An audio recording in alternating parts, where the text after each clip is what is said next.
this is your house, and as long as it's your house, I gotta live by your rules. Well, that used to be true. Not anymore, Mom. I'm an adult now. I got 18 years under this belt.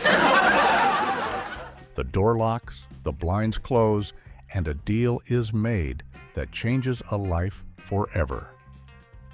This is not a movie scene. This is the reality for 15 sitcom stars who allegedly traded dignity for fame. We are diving deep into the hushed whispers and buried scandals of the industry. You will never look at these familiar faces the same way again. 1. Jennifer Lawrence on The Bill Engvall Show. This is so unfair. Most of this stuff is Mom and Dad's, and yet they expect us to clean it for free. It's a beautiful day outside. I could be in the mall. You might know her as the girl on fire, or the clumsy actress who trips on the red carpet. But before the Oscars and the millions of dollars, Jennifer Lawrence was just a teenager trying to make it in the sitcom world.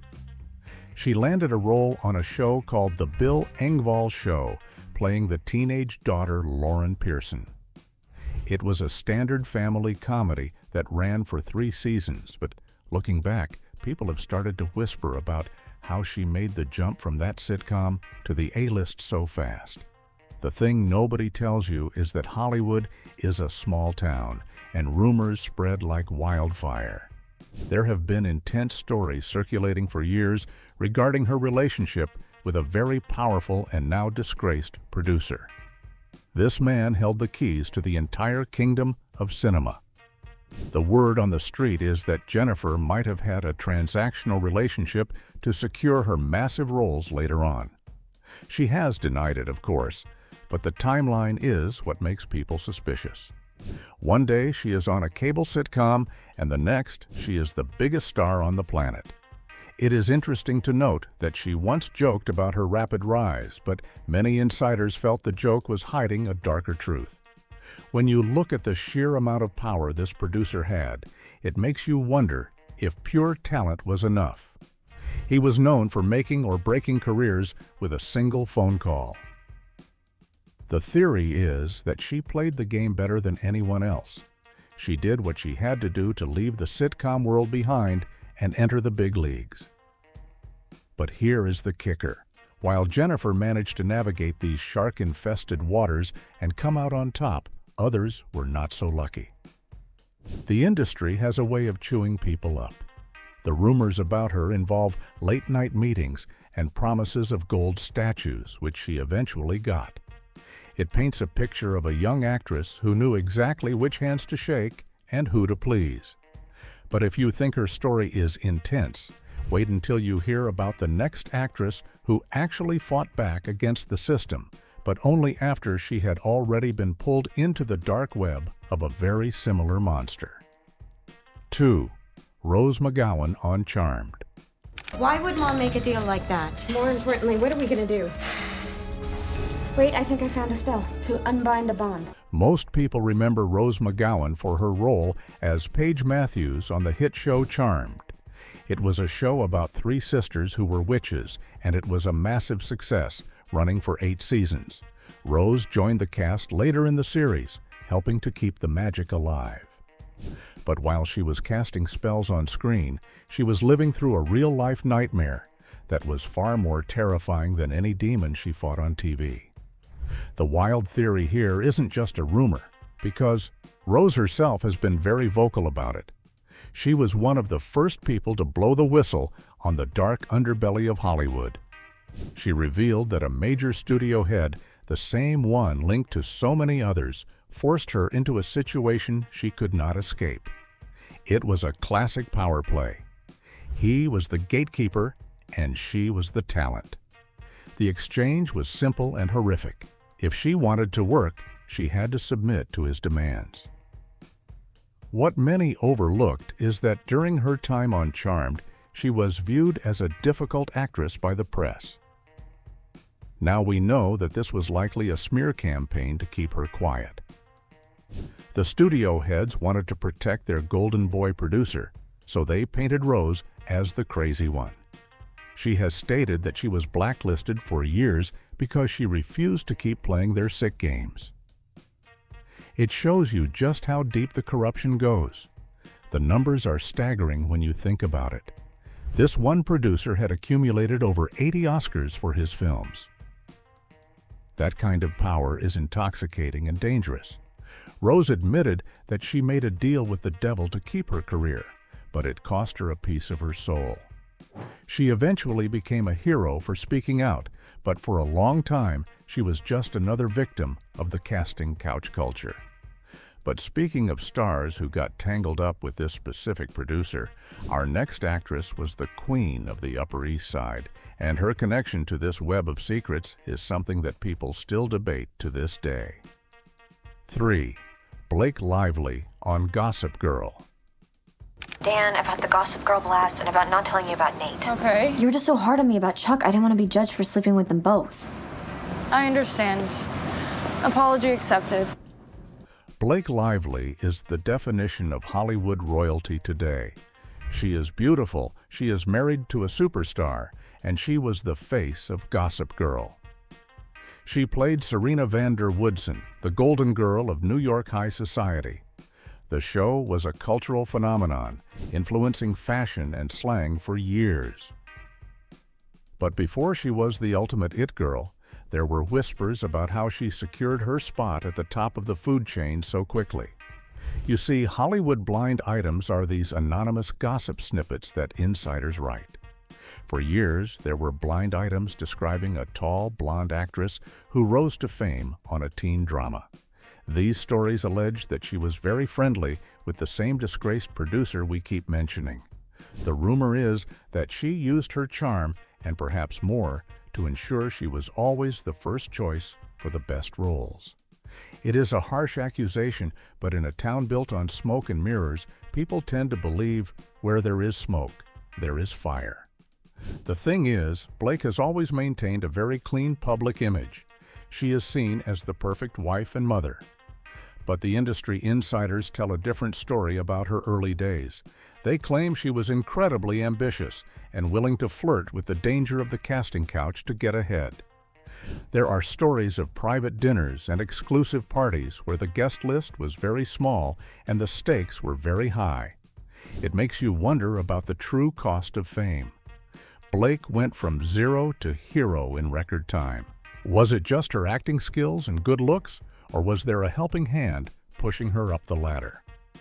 The rumors suggest that she knew how to play the game and who to impress. She managed to escape the scandal relatively unscathed, unlike others. But moving from the drama of the Upper East Side to the comedy clubs, our next star built her entire career on being blunt, and she certainly didn't hold back when it came to calling out the women who took the easy route. 4. Chelsea Handler on The Bernie Mac Show. I think everybody in this room, no matter whose side you're on, we can all agree to accept that there's probably not going to be a sequel. Chelsea Handler is known for her late-night talk show and her stand-up comedy, but she also did the rounds in the sitcom world.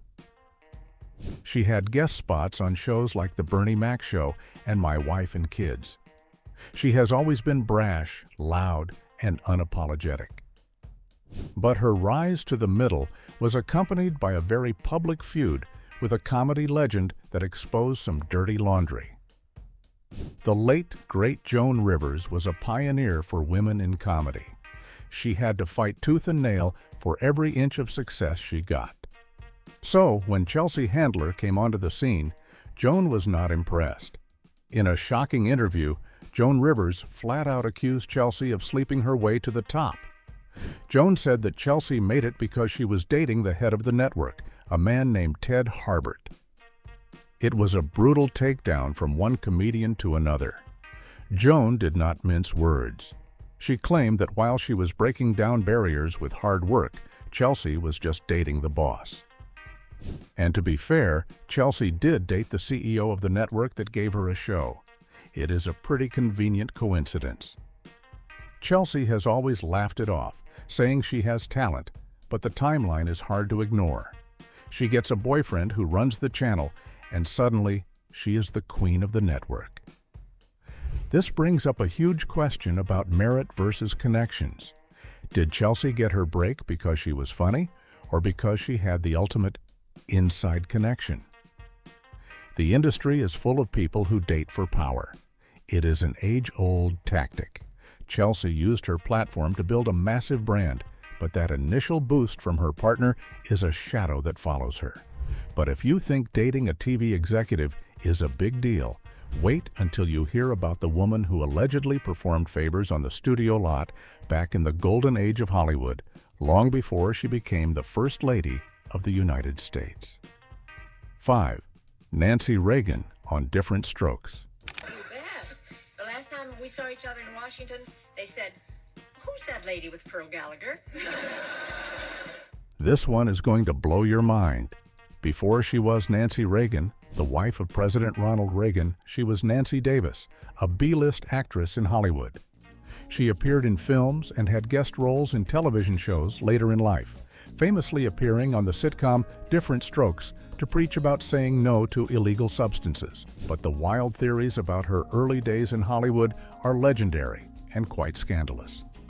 The history books often leave this part out. Back in the 1940s and 50s, the MGM studio lot was a wild place. Rumors have persisted for decades that Nancy was very popular around the studio, but not necessarily for her acting chops. There is a very famous, albeit crude, biography that claims she was known for performing oral favors for actors and producers to secure her spot in the studio system. They say she was the go-to girl when the executives needed a little stress relief. It is a shocking contrast to the buttoned-up, conservative image she presented as the First Lady. The idea that the woman who told America to just say no had a reputation for saying yes to producers is a massive irony. These stories come from old Hollywood insiders who swore it was common knowledge. They claim she knew she wasn't the best actress, so she used her other skills to stay employed and valuable to the studio. Of course, she eventually married Ronald Reagan, who was a bigger star and the head of the Screen Actors Guild, which was the ultimate power move. She traded the casting couch for the political arena. It just goes to show that everyone has a past, no matter how pristine they try to look. But from the political elite to Hollywood royalty, our next actress was born into fame, but allegedly still had to pay a toll to the biggest monster in the business to get her Oscar. 6. Gwyneth Paltrow on Friends. I swear you said you had the keys. No, I didn't. I wouldn't say I had the keys unless I had the keys, and I obviously did not have the keys. Oh, okay. All right, that's it. Enough with the keys. No one say keys. Gwyneth Paltrow is the definition of a nepotism baby. Her mother is an actress, and her father was a director. You would think she had a free pass to the top. She even did a stint on Friends, playing a girlfriend of Ross. But even with all that privilege, the rumors persist that she was one of the favorites of the disgraced producer Harvey. The theory is that even royalty has to bow down to the kingmaker eventually. She became the face of Miramax, the studio run by this producer. She won an Oscar for Shakespeare in Love, a movie he produced. For years, people whispered that she was the First Lady of his studio. The wild theory is that her status protected her from the worst of his behavior, but that she still had to engage in a transactional dynamic to keep her crown. It was a relationship of power and influence. He made her a superstar, and she gave his studio prestige. Later, Gwyneth came out and said that he did make a pass at her, and that her boyfriend at the time, Brad Pitt, threatened to beat him up. But many insiders believe there is more to the story. They think the relationship was complex and spanned years. It is a murky world where lines are blurred. She was the golden girl, and he was the troll under the bridge who demanded a toll. It is fascinating to see how she pivoted from acting to running a wellness empire. Maybe she wanted to get away from the toxic environment that built her career. But her story is a walk in the park compared to the next actress who comes from a legendary horror family and found herself in a real-life horror movie with a powerful director who demanded everything from her. 11. Asia Argento on Veronica Mars. I told Uncle Willie not to touch me there. All downhill after that. Asia Argento is an Italian actress and director, the daughter of the horror legend, Dario Argento.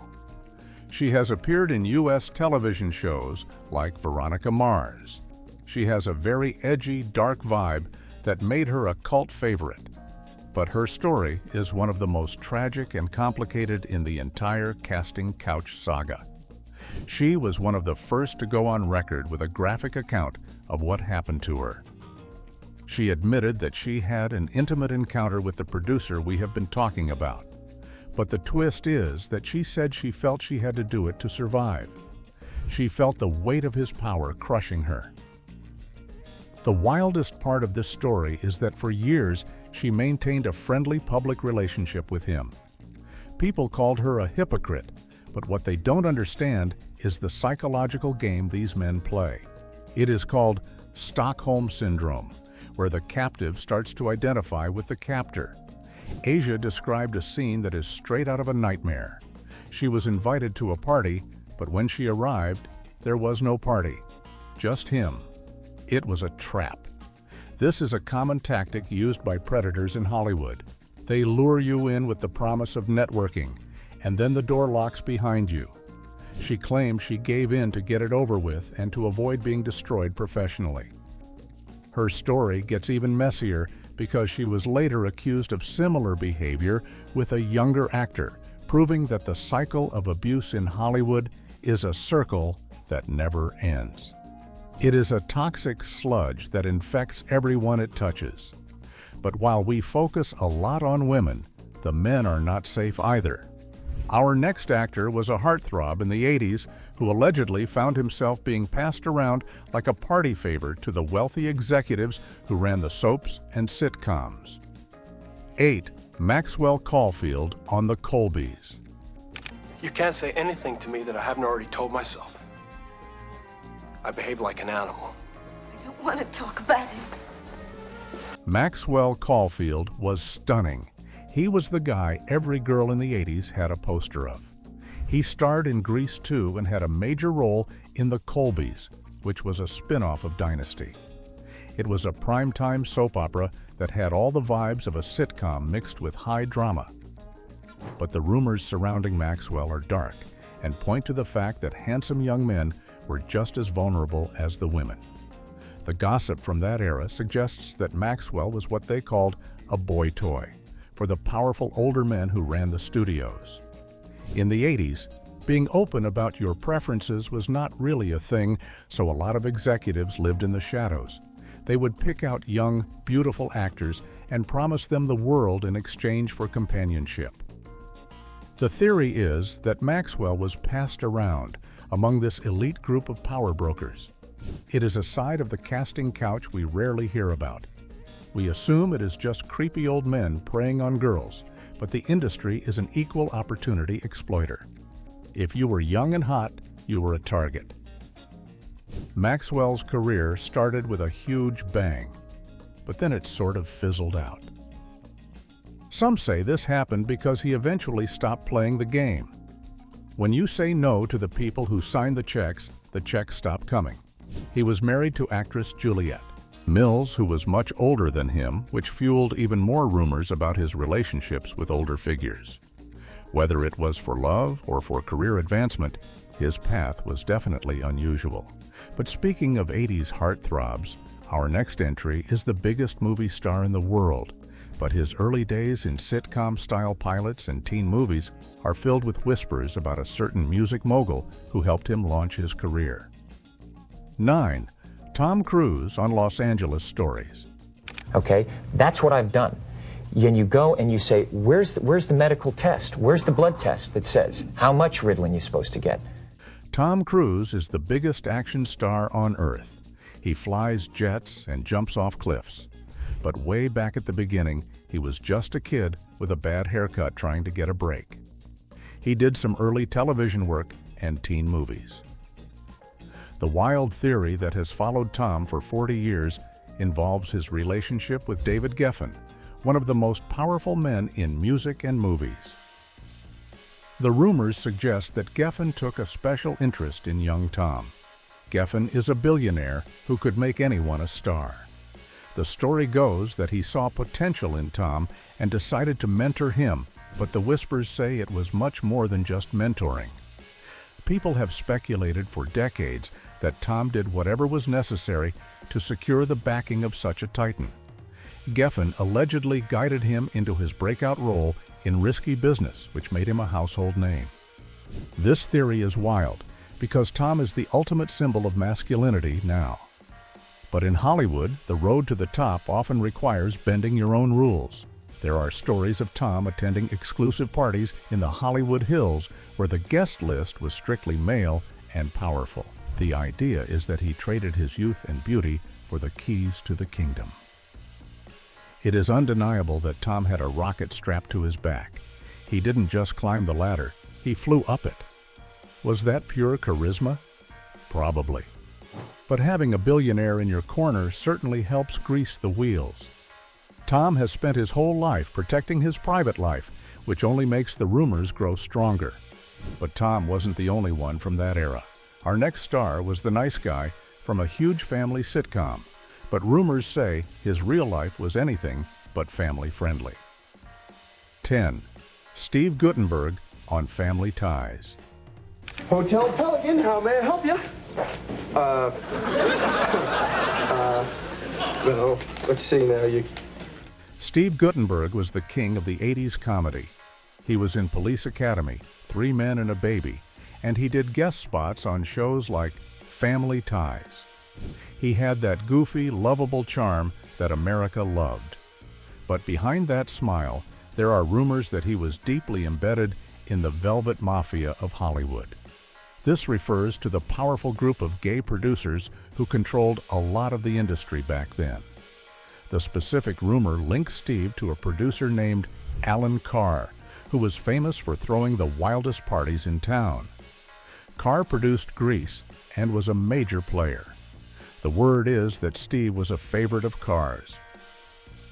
Allegedly, Steve provided companionship to Carr in exchange for being cast in high-profile projects.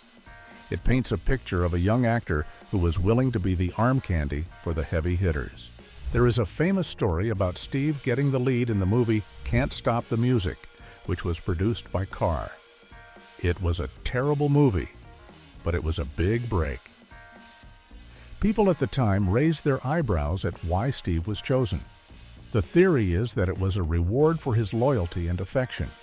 Steve has written memoirs and talks about the crazy times of the 80s, but he keeps the details vague enough to protect his reputation. It just shows that the nice guy image is often a carefully crafted mask. Steve played the game, got his fame, and then eventually stepped away when the 90s rolled around. Maybe he got tired of the price he had to pay. But from one 80s icon to another, our next actor is beloved by the internet today. But his early career is shadowed by similar rumors involving the same powerful billionaire as Tom Cruise. 11. Keanu Reeves on Hangin' In. Hey, where do you keep the towels? Pete said we could use a shower. Oh, Peter put you in here. Yeah, he rescued us. Keanu Reeves is known as the nicest guy in Hollywood. He gives up his seat on the subway and buys motorcycles for his stunt team. Before he was John Wick or Neo, he was a struggling actor doing Canadian TV and sitcoms like Hangin' In. The wild theory about Keanu circles back to David Geffen, the same mogul linked to Tom Cruise. In the early 90s, a rumor exploded that Keanu Reeves and David Geffen had actually gotten married in a secret ceremony at a department store. It sounds totally insane, right? But this rumor was everywhere. It was printed in newspapers and magazines. The theory was that Keanu was Geffen's new favorite project. The idea was that Keanu, like others, had entered into a relationship with the billionaire to secure his place in the A-list. Keanu actually addressed this rumor in a very cool way. He said he was flattered that people thought he could land a billionaire. He didn't get angry or defensive, which is classic Keanu. But the persistence of the rumor shows how much people believed that you had to sleep your way to the top.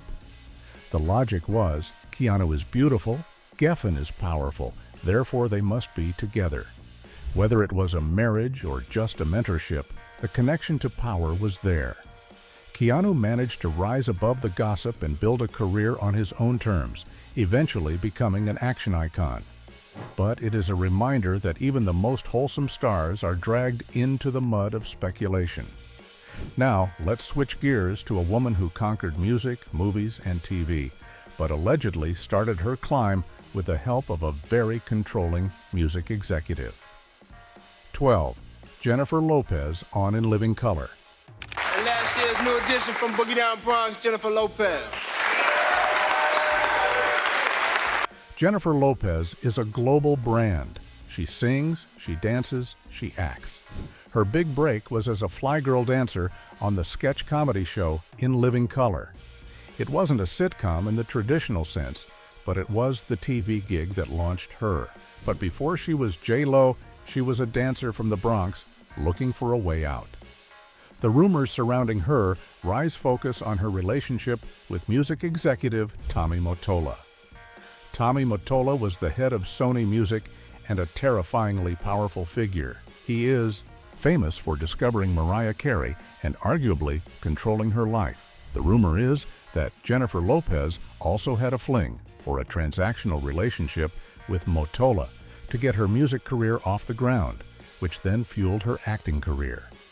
The theory is that Mottola loved Latin women and used his power to launch them, expecting total devotion in return.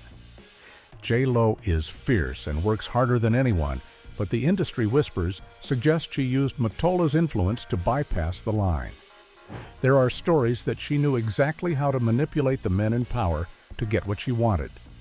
She moved from one powerful man to another: P. Diddy, Ben Affleck, Mark Anthony. Each relationship seemed to level up her fame.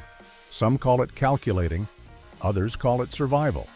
But the connection to Mottola is the dark origin story that is often overlooked. She took the boost and then ran with it, becoming bigger than any of the men she dated. But while J-Lo became a mogul, our next actress was touted as the next big thing in the 90s, only to have her career stall out when the Weinstein machine was done with her. 13. Gretchen Mol on Spin City. Because I think, first of all, putting it in the modern day, making it contemporary. Yeah. It's like, how do you do that? Right. What does it mean to be a gigolo today? And You might be asking, who? And that is exactly the point. In the late 90s, Gretchen Mol was everywhere. She was on the cover of Vanity Fair being called the It Girl before she had even done much. She had a role in the sitcom Spin City with Michael J. Fox. But her rapid ascent raised a lot of eyebrows. How did a virtual unknown get the cover of the biggest magazine in the world? The answer, according to the rumor mill, was Harvey. Yes, him again. The wild theory is that Gretchen Mol was a prime example of a Weinstein girl. The speculation was that she traded favors for that massive promotional push. The marketing machine went into overdrive for her, trying to force her into stardom. But the public rejected it. They sensed that it wasn't organic. There was a massive backlash. People started calling her Gretchen WHOL, implying she was a hole in the screen with no talent. It was cruel. But the tragedy is that she was likely a pawn in a billionaire's game. When the movies didn't make $1 billion, the support vanished. She was dropped like a hot potato. She later spoke out and denied the transactional nature of the relationship, saying she was just lucky. But looking back, it fits the pattern perfectly. A young, beautiful blonde is handpicked by a predator, shoved into the spotlight, and then discarded. It is a cautionary tale about artificial fame. Unlike Gretchen, our next star was a muse for a legendary director in the 60s, and her refusal to sleep her way to the top actually destroyed her career. 14. Tippi Hedren on Alfred Hitchcock presents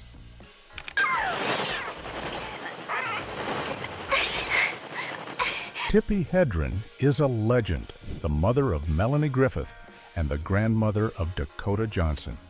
She starred in The Birds, directed by Alfred Hitchcock. She also appeared in his anthology show, Alfred Hitchcock Presents. Her story is the inverse of this list. She is the woman who said no and suffered the consequences. Hitchcock was obsessed with her. He groomed her, dressed her, and controlled her life. He made explicit demands for her affection. When she refused his advances, he turned her life into a living hell. He unleashed live birds on her during filming, causing physical injury. He stalked her, and when she finally stood her ground and said she would not give in to his desires, he destroyed her. He kept her under contract but refused to let her work. He wouldn't cast her, and he wouldn't let anyone else cast her. He effectively froze her career for years during her prime. It is a heartbreaking example of the power dynamics in Hollywood. The wow factor here is that a director could legally own a human being's career and crush it just because his ego was bruised. Tippi's story is vital because it confirms that the casting couch wasn't a myth. It was a mandate. If you didn't play along, you were erased. She is a hero for surviving it, but she lost decades of work. Now, let's look at a man who was born into the industry and had a very different reputation. He didn't sleep his way up. He slept his way through the entire town and allegedly provided the substances that kept the party going. 15. Charlie Sheen on 2.5 Men. Well, tough. This is the only way I could get Berta to come back. But why do I have to be here?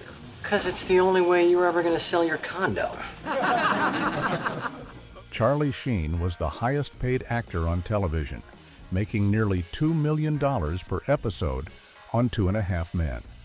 He is a warlock with tiger blood, but his rise and fall are legendary. While he didn't need to sleep with producers to get famous, his dad is Martin Sheen after all. He used his fame to create a harem of women and a lifestyle that fueled the industry's dark side.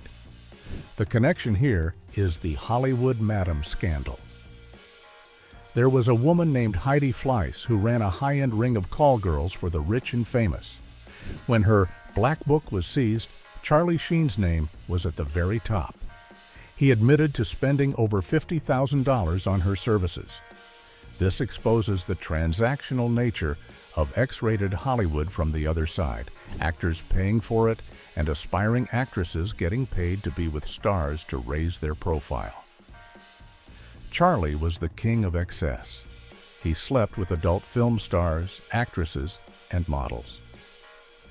For a long time, this behavior was celebrated as him being a stud. It wasn't until his public meltdown that people realized how dark it was. He was trading his power and money for intimacy on an industrial scale. His story is about the abuse of power. When you are that famous, you think the rules don't apply to you. He eventually got fired from his own show, proving that there is a limit, even for a warlock. But back in the 70s, the set of America's favorite family show was hiding a secret that was just as scandalous.